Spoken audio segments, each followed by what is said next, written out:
Football का एक और नया रूल जो चेंज हो चुका है, ये है ऑफसाइड का रूल। यहाँ हम क्रिकेट के रूल से पीछा छुड़ा नहीं पा रहे हैं, जो डेली चेंज पे चेंज कुछ ना कुछ होता रहता है। अब यहाँ फुटबॉल में भी अब रूल चेंज हो गया, किसका? ऑफसाइड का।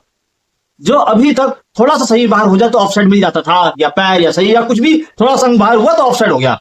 मतलब आपको पता ही होगा 2022 वर्ल्ड कप में सऊदी अरेबिया से अर्जेंटीना हारी ना होती अगर ये ऑफसाइड रूल ये वाला होता जो ये चल रहा है कि पूरा शरीर ही बाहर होगा तभी ऑफसाइड होगा। ऐसे में तो अर्जेंटीना ने 6-7 गोल दाग दिए थे।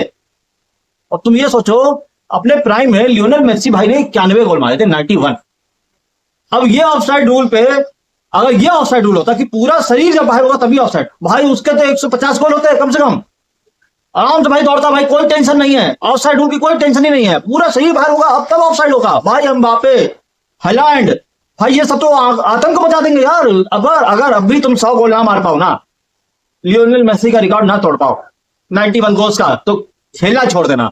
मगर इस रूल का क्या करा जाए जो आर्सेन वेंगर सठिया गया था, और फीफा ने फिर कहा कि अरे ये तो अच्छी चीज है, इसमें तो और गोल पड़ेंगे और अटैकिंग होगा।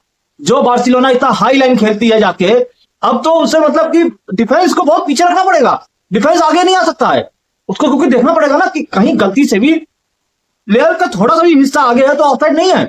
इसमें गोल्स पड़ने के चांसेस कितने ज्यादा हो जाएंगे। गोलकीपर तो इस टाइम मतलब कौन सी प्रैक्टिस करेगा गोलकीपर, मुझे नहीं समझ में आ रहा है। अब टैक्टिक्स बदलेंगी, डिफेंस लाइन की, मिडफील्ड की, अटैकर की तो खास तौर से, क्योंकि अब वो अटैकर तो ये कहेगा कि बस तुम बॉल फेंको आगे मैं जा रहा है।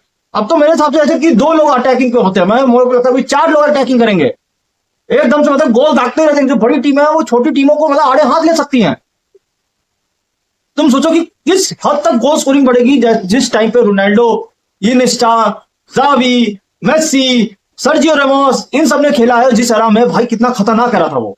अब तो ये जो एरा आ गया है तो ऐसा लग रहा है कि ऐसे नहीं, क्रिकेट में T20 है और T20 2007 में भी था, अब क्या है T20 में जैसे आईपीएल में इंपैक्ट प्ले तो लगा दिया, ऊपर से पीछे बिल्कुल फ्लैट, बॉलर्स के लिए कुछ नहीं है। इसी तरह से इस टाइम पे डिफेंडर्स के लिए कुछ भी नहीं बचा है, मतलब फुटबॉल ने डिफेंडर्स के लिए कुछ छोड़ा ही नहीं है।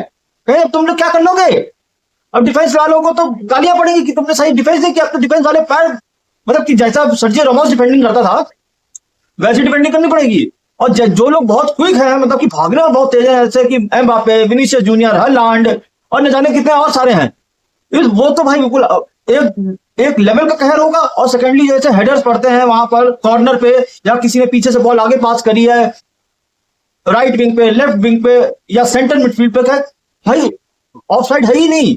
एक तरीके से ऐसे समझ लो, अगर 100 ऑफसाइड होते हैं तो मुश्किल से 10 ऑफसाइड होंगे, ज्यादा इससे ज्यादा क्या हो जाएगा भाई। पूरा शरीर तो बहुत ही रेयर केस में, बहुत रेयर केस में होता है कि बाहर होता है। अब तो भाई अटैकर ये सोचेगा बस उसकी बॉडी से मेरी बॉडी अलाइन हो, बाकी तो कुछ करना ही नहीं है भाई। दिस इज समथिंग कि इसको फुटबॉल वालों को फिर सोचना चाहिए इस रूल को लागू करने से पहले, क्योंकि इस तरह से भाई बहुत ज्यादा गोल्स पड़ेंगे। ठीक है, पब्लिक के लिए बहुत अच्छा होगा देखने के लिए कि गोल्स पड़ रहे हैं, इतना फास्ट फुटबॉल हो गया है, अटैकर्स बिल्कुल हाई लाइन खेल रहे हैं, डिफेंडर्स बिल्कुल पीछे खेल रहे हैं, बीच की जो जगह है मिडफील्ड और अटैकिंग मतलब कि डिफेंडर्स के बीच में वो बहुत बड़ी मतलब कि स्पेस हो जाएगा उसमें। आई रियली डोंट नो कि इसको किस तरह से ये लोग लेके जाएंगे फुटबॉल वाले, बट भाई गोल्स बहुत ज्यादा पड़ने वाले हैं एंड फुटबॉल अटैकिंग हो जाएगी। सेकेंडली मतलब जो फुटबॉल अभी पोर्किस्तान जैसी बनी हुई थी कि आराम से 1 या 2 गोल पड़ते, तब हो सकता है कि 4-5 गोल पड़े और लियोनेल मेसी का जो 91 गोल्स का रिकॉर्ड है वो मे भी टूट जाए। बट वो अगर इस ऑफसाइड रूल के होते हुए टूट रहा है तो फिर जो भाई मेरे नजर में वो टूटना नहीं है रिकॉर्ड, बट बुक्स में तो लिखा जाएगा कि तोड़ दिया गया है इस प्लेयर के। मतलब एम्बापे का तो मुझे बहुत हाई चांस लग रहा है कि वो तोड़ सकता है, अर्ली हालैंड तोड़ सकता है। ये दोनों मतलब कि गोल्स बहुत ज्यादा मारते हैं, और एक अगर गोल मारने जाते तो मैच में 3-3 गोल मार देते हैं लोग भाई।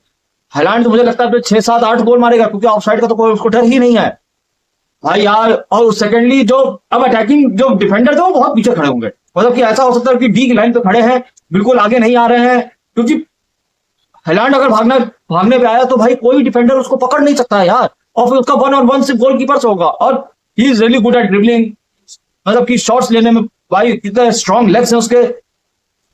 फुटबॉल कुछ रह नहीं गया यार ऐसा फुटबॉल, मतलब कि जैसे कि हम लोग आईपीएल देख रहे हैं कि बैट और बॉल में कोई कॉन्टेस्ट नहीं है, इसी तरह से अटैकर और डिफेंडर में कोई कॉन्टेस्ट नहीं रह जाएगा, 0 कॉन्टेस्ट, खत्म यार। मेरे हिसाब से फुटबॉल को ये लोग बर्बाद कर रहे हैं। आप लोग को क्या लगता है कि बर्बादी की स्टेज पे जा रहा है या इससे और ज्यादा एंटरटेनमेंट बढ़ेगा? आई रियली डोंट नो कि एंटरटेनमेंट तो बढ़ेगा, बट वो जो डिफेंडर और अटैकर के बीच में जो वो होता है ना, क्या कहते हैं कि जो लाइन होती है डिफेंडर और अटैकर के बीच में, कि हाँ गेम स्पोर्ट्समैनशिप सबसे ऊपर होनी चाहिए, गेम सबसे ऊपर होना चाहिए, दोनों के बीच में बैलेंस होना चाहिए।